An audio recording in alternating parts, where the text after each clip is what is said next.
Assalamualaikum dan salam sejahtera kepada semua pembaca berita politik semasa. Semoga hari-hari anda dalam keadaan baik dan sentiasa diberkati.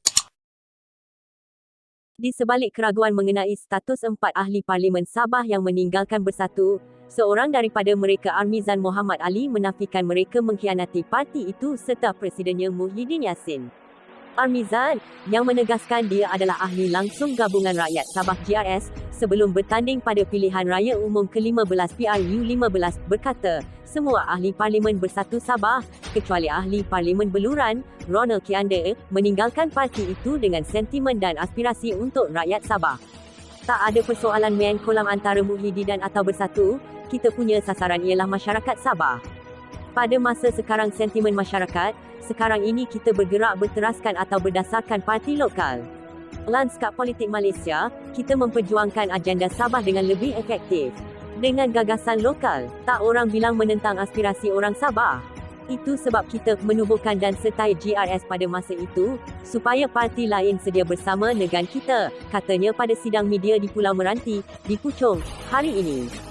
Menjawab soalan berhubung tarikh sebenar dia menyertai GRS, ahli Parlimen Papa itu berkata dirinya tidak pasti tetapi menegaskan permohonan keahliannya telah diluluskan oleh Setiausaha Agung GRS Masidi Manjun pada Oktober.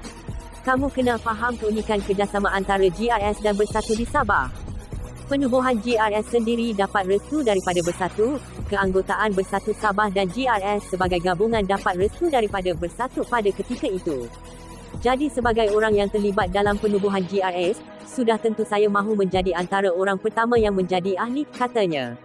Mengulas lanjut, Armizan berkata, Perlembagaan Persekutuan atau Akta Pertubuhan 1966 tidak menghalang sesiapa daripada menjadi ahli beberapa parti politik. Tetapi semestinya perlulah parti politik yang bekerjasama. Saya bukan ahli parti politik yang tidak sehaluan dengan parti lain, dalam gabungan yang sama. Bersatu faham walaupun kita ada dalam Bersatu Sabah, kita bawa agenda penyatuan berdasarkan parti lokal, katanya.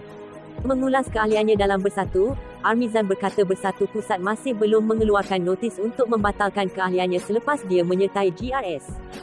Saya bilang revoke atau tidak, bukan saya. Bukan kita yang bilang, Bersatu yang keluar notis. Kena ingat juga, kalau ada parti baru ditubuhkan oleh pengerusi GRS Haji G, note kita tidak boleh sertai parti itu. Sebagai ahli parlimen yang menang di bawah tiket GRS, itu pergerakan mereka. Kami akan kekal sebagai ahli dan pemimpin GRS, katanya. Pada Selasa 13 Disember lalu, Timbalan Ketua Pemuda Perikatan Nasional PN, Wan Ahmad Faisal Wan Ahmad Kamal membidas tindakan beberapa pemimpin GRS yang meninggalkan parti itu. Wan Faisal mendakwa 4 ahli parlimen berkenaan yang mengisytiharkan secara terbuka bahawa mereka keluar dari Bersatu masih ahli parti di Sabah ketika mereka bertanding pada PRU15. Bagaimanapun, dia membangkitkan kemungkinan permohonan keahlian GRS mereka telah diundur tarikh.